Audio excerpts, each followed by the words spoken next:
අපි දන්නවා ගොඩක් වෙලාවකට අපිට කෙනෙකුට බොහොම මට සිලුටු විදිහට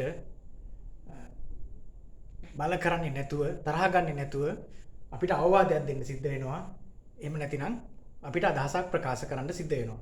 බොහොම මුදු මොලොක් විදිහට මට සිලුටු විදිහට අපිට කෙනෙකුට අවවාදයක් දෙන්න සිද්ධ වෙනවා. නැත්නම් අදහසක් ප්‍රකාශ කරන්න සිද්ධ වෙනවා.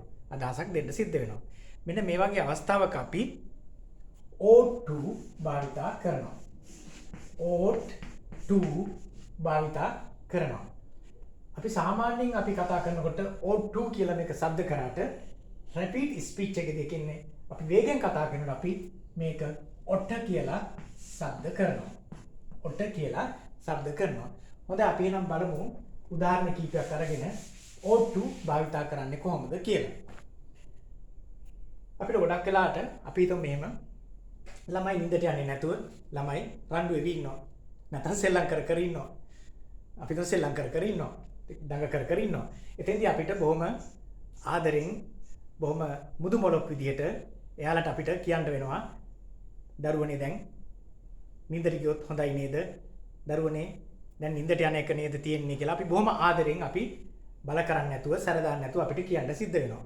එතනදී අපි ought to භාවිතා කරනවා. අපි ආමන්ත්‍රණය කරමු children කියලා. ඕන අපිට අපේ ළමයින්ට නම් ළමයිනේ කියලා කියන්නත් පුළුවන්.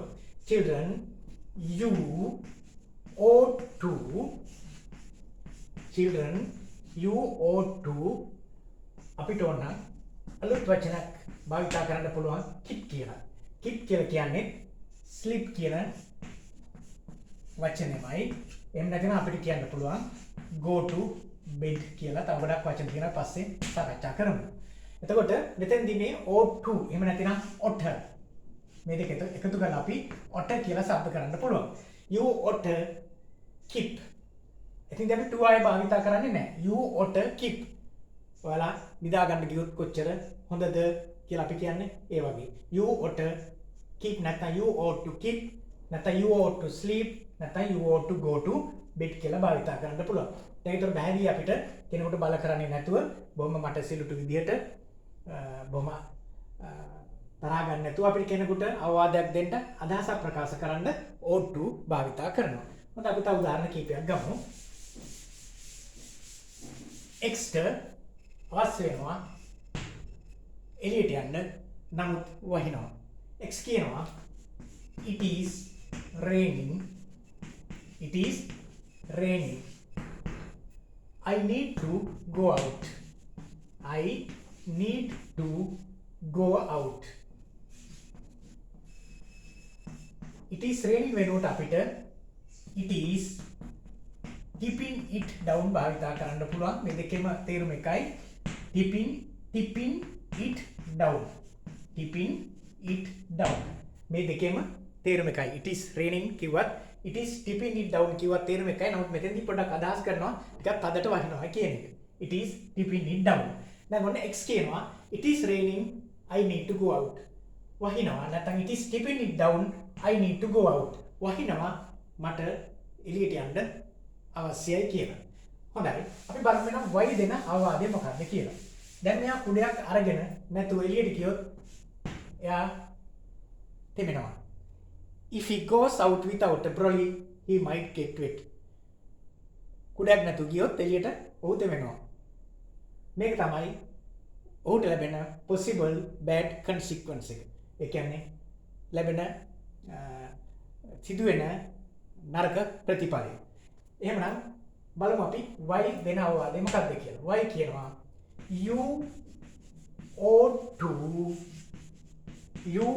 to take a brolly. brolly කියලා කියන්නේ umbrella කියන එකමයි කුඩේට. එතකොට you ought take a brolly. ought to කියන එකට අපි ought භාවිතා කරනවා. මතක තියාගන්න ආයේ to අපි භාවිතා කරන්නේ නැහැ. you ought කියන එකත් එක්ක to කියන ප්‍රොපොසිෂන් එක භාවිතා කරන්නේ නැහැ. you ought take a brolly. කුඩේ මොකද්ද මෙතන අදහස් කරන්නේ? මෙයාට හොඳ අදහසක් දෙනවා. බොහොම මට සිලුටු විදියට මුදු මොලොක් විදියට කොච්චර හොඳද ඔයා කුඩයක් අරගෙන ගියොත් කියන අදහස. කොච්චර හොඳද ඔයා ක්‍රියාවක් අරගෙන ගියොත් කියන අදහස තමයි දෙන්නේ. You ought to take a brolly. You ought to take a brolly. හොඳයි අපි තව උදාහරණයක් ගමු. X අහනවා y ගෙන් do you know him? Do you know him? ඔයා ඔහුව දන්නවද? y උත්තර දෙනවා I don't know. එහෙම නැතිනම් don't know කියන එකට අපිට do know භාවිතා කරන්න පුළුවන්. මොකද rapid speech එකේදී අපි ඉක්මනින්ම කතා කරනකොට අපි do know කියන I do know. මම දන්නේ නැහැ. Do you know him? I do know. I do know. හැබැයි මෙයා ආපහු ප්‍රශ්නයක් අහනවා. මොකද්ද? What are you talking about? What are you talking about? What are you talking about? වරද්දා ගන්න එපා. මෙතන මෙයාගේ උත්තරේ මේක තියෙන්නේ මෙයා දුන්න උත්තරේ. I don't know. Do you know him? I do know. මේක එයා අහන ප්‍රශ්නේ. What are you talking about? මෙයා ආපහු ප්‍රශ්නයක් යාගෙන් අහනවා vice versa. අනිත් පැත්තට අහනවා What are you talking about? ඔයා මොනවද ගැනද කතා කරන්නේ කියලා අහනවා. මේ මගේ පොඩි අතපස්සේ මින්දා මේ වීඩියෝ එක ඉස්සෙල්ලා දාලා තිබිලා අයින් කරන්න සිද්ධ වුණා. ඒකද තේරුම් ගන්න වරදා තේරුම් ගන්න එපා. I do know ඒකේ උත්තරේ ඊට පස්සේ අහන ප්‍රශ්නේ තමයි what are you talking about? ඔයා මොනවද ගැනද කතා කරන්නේ? එතන x මෙන්න මෙහෙම ought to භාවිතා කරලා උත්තර දෙනවා. x මෙන්න මේ විදිහට උත්තර දෙනවා. යට you ought to නැත්නම් ought you ought to refresh your memory. refresh එතන තියෙන f resh refresh your memory.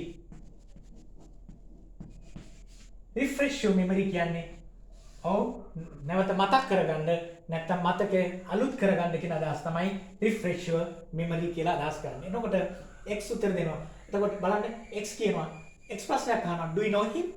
ඔයා දන්නවද ඔහු? I do know. මම දන්නේ නැහැ. what are you talking about? ඔයා මොනවා ගැනද කතා කරන්නේ? කියලා මේක ප්‍රශ්නයක් ඈ. එහෙම නැත්නම් අපිට මේක එකතු කරොත් නම් I don't know what you are talking about. එහෙම එකතු කරන්නත් පුළුවන්. මේක මේ උත්තරයක් සහ ප්‍රශ්නයක් මෙතන තියෙනවා. You ought to refresh your mind. refresh your memory. ඔයා වඩාත් හොඳ ඔයාගේ මතකය අලුත් කරගන්න එක නැත්නම් මතක් කරගන්න එක. දැන් පේන විදිහට ought to අපි භාවිතා කරන්නේ කොහොමද කියලා. අපි තව උදාහරණ කීපයක් ගමු. මෙන්න මේ විදිහට x කියනවා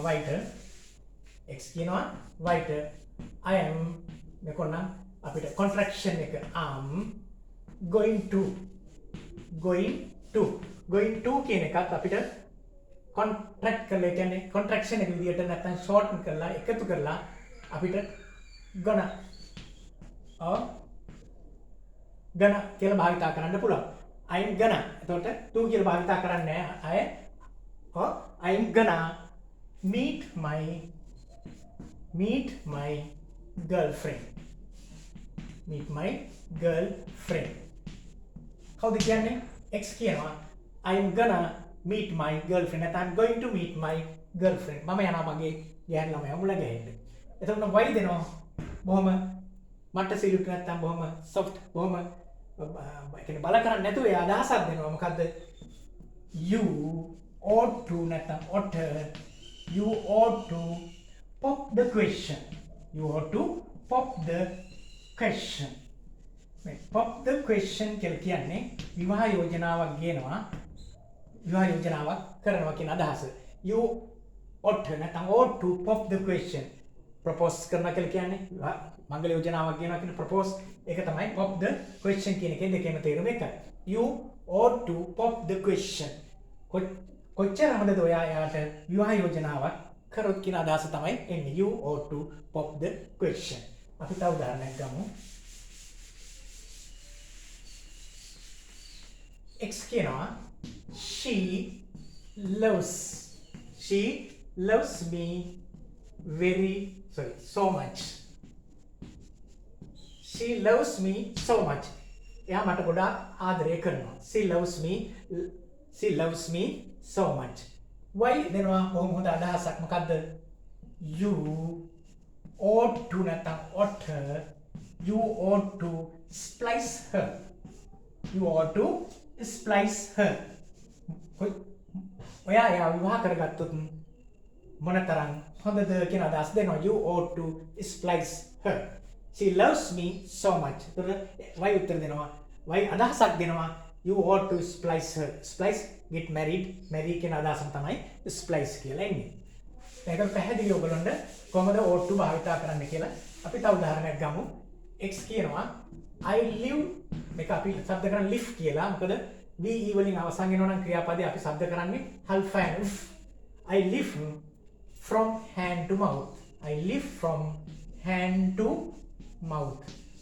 I live from hand to mouth.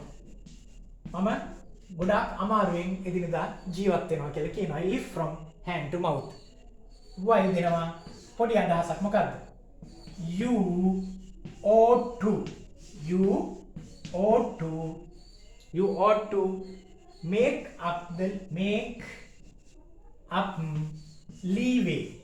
make up leeway. මොකක්ද අදහස? You ought to make up leeway. මොකක්ද make up leeway කියලා? මේ ගොඩක් වෙලාවට ක්‍රිකට් විචාරයේදී අපිට ඇහෙනවා ශ්‍රී Lanka team has to make up their leeway කියලා ඇහෙනවා අපි නිතරම. Okay. ශ්‍රී ලංකාව විතරක් නෙමෙයි ඕනම ටීම් එකක් වැටෙන වෙලාවේ කියන මොකක්ද අදහස් කරන්නේ? You ought to make up leeway කියලා කියන්නේ ගොඩක් හොඳ දේ තමයි. ඔයා කළ යුතු හොඳම දේ තමයි වැටුණු තැනින් නැගිටින්න උත්සාහ කරන එක. make up leeway වැටුණු තැනින් නැගිටින්න උත්සාහ කරන එක. දැන් මම හිතනකොට පැහැදිලි අපි කොහොමද ought to නැත්නම් ought භාවිතා කරන්න කියලා. අපි තවත් වීඩියෝ එකකින් හමුවෙමු. මගේ මේ වීඩියෝස් share කරන්න, මේකට comment කරන්න, ඒ වගේම තමයි subscribe කරන්න. Thank you.